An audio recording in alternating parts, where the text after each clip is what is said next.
There it is. I have with me today Ann Morrissy, and Ann and I go back a long ways.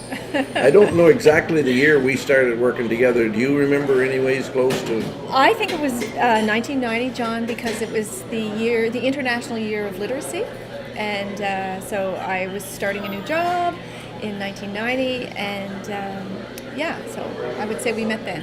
And that's when Frank McKenna was Premier of the province, isn't That's it? correct, and the direction that the government wanted to go in was to increase the number of people in New Brunswick that were literate. And so that's what my position did, and that's when you and I met. Yeah, and back then we went around and started literacy classes all over Northumberland County, didn't we? That's what we did, and so... Can you tell me a few places where they were?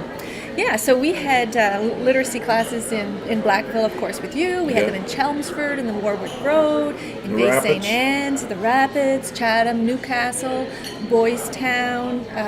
We had one in Doketown, and the Down in Nigawak too, wasn't there? Yes, we had them in Nigawak. I think we had more literacy classes in Miramichi than like per capita than they had across the province. So we did very well, John. Yes. Thanks to you. Thanks to your help. And how many people a year did we graduate from the GED program?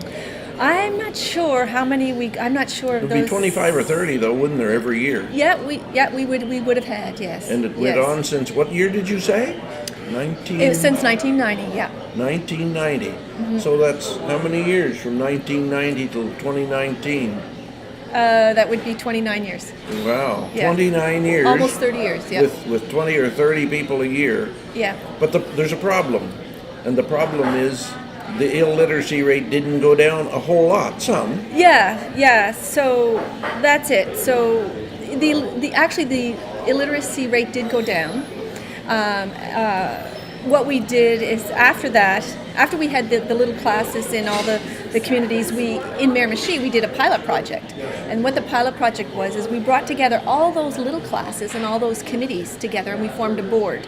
It was called Miramichi Adult Learning Inc. And Miramichi was one of the very first communities to do that. It was a pilot project. Right. And we brought them together, and we put in some policies and procedures, and we were able to do more, like in an organized way. In an organized way to address that issues. And the illiteracy rate for adults did go down. And this isn't our first breakfast together, is it? No, it's not.